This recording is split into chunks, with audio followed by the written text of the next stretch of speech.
Everybody should do in their lifetime sometime two things.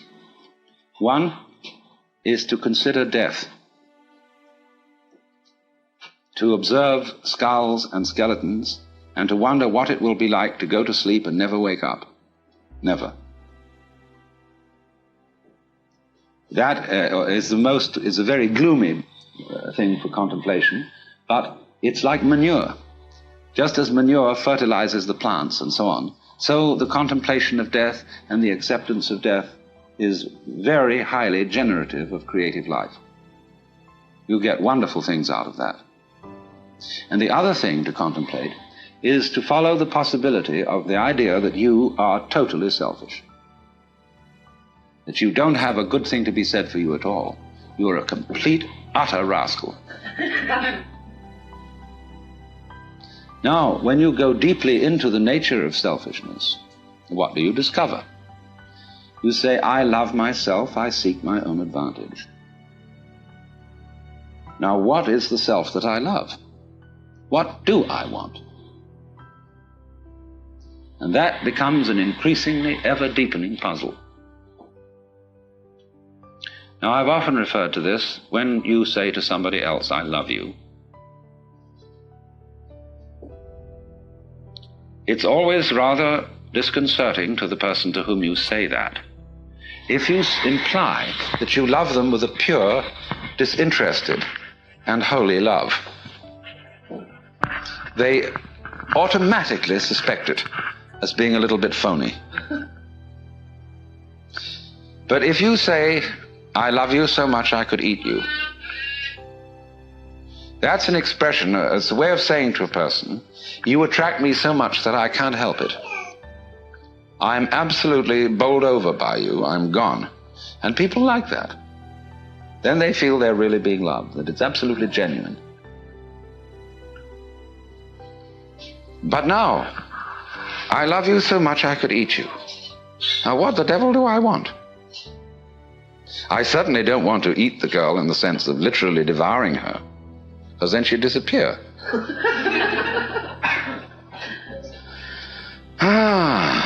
But I love myself. And what is me? In what way do I know me? Well, it suddenly occurs to me that I know me only in terms of you. And that the main task of the psychotherapist is to do what he called to integrate the evil. To, as it were, put the devil in us in its proper function. Because you see, it's always the devil, the unacknowledged one, the outcast, the scapegoat, the bastard, the bad guy, you see, the black sheep of the family. It's always from that point that generation comes. In other words, in the same way as in the drama, to have the play, it's necessary to introduce a villain. It's necessary to introduce a certain element of trouble. So, in the whole scheme of life, there has to be the shadow, because without the shadow there can't be the substance. So this is why there is a very strange association between crime and all naughty things and holiness. You see, holiness is way beyond being good. Good people aren't necessarily holy people. A holy person is one who is whole, who has, as it were, reconciled his opposites. And so there's always something slightly scary about holy people. And other people react to them in very strange ways. They can't make up their minds whether they're saints or devils. And so holy people have throughout history always created a great deal of trouble, along with their creative results. Take Jesus, for example. Trouble that Jesus created is absolutely incalculable. Think of the Crusades, the Inquisition, heaven only knows what's gone on in the name of Jesus. Very remarkable. Freud's a big troublemaker. Jung had a tremendous humor. And he knew that nobody can be completely honest. That you will try and you'll have a great deal of success in exploring your motivations and your dark, unconscious depths. But there will be a certain point at which you will say, well, I've had enough of that. And do you see how, in a strange way, there's a certain sanity in that? When a person indulges in a certain kind of duplicity, of deception, there is something, you all laughed when I said that, there's something humorous about it. And this humor is a very funny thing. Basically, humor is an attitude of laughter about oneself. There is malicious humor, which is laughing at other people. But real deep humor is laughter at oneself. Now, why fundamentally do you laugh about yourself? What makes you laugh about yourself? Isn't it because you know that there is a big difference between what goes on the outside and what goes on the inside? Now, I passed you around a lot of embroidery to look at before we started. And I'm perfectly sure that you got the point. That there's a big difference between the front and the back. In some forms of embroidery, the back is very different from the front because people take shortcuts. In the front, everything is orderly, and it is supposed to be kind of messy on the back side. See, which side will you wear? You've got to be sure you get the front in the front, and have the back in the back. The back has all the little tricks in it, all the shortcuts, all the lowdown that people don't acknowledge, see? And it's exactly the same with the way we live. You know, like sweeping the dust under the carpet in a hurry just before the guests come. I mean, we do ever so many things like that. And if you don't do it, if you don't think you do it, and you think, well, really, my embroidery is the same on both sides, see? Well, you're deceiving yourself. Because what you're doing is you're taking the shortcuts in another dimension, which you're keeping out of consciousness. Everybody takes the shortcuts. Everybody plays tricks. Everybody has in himself an element of duplicity, of deception. Because you see, from this point of view that I'm discussing, where the web is the trap, to be is to deceive.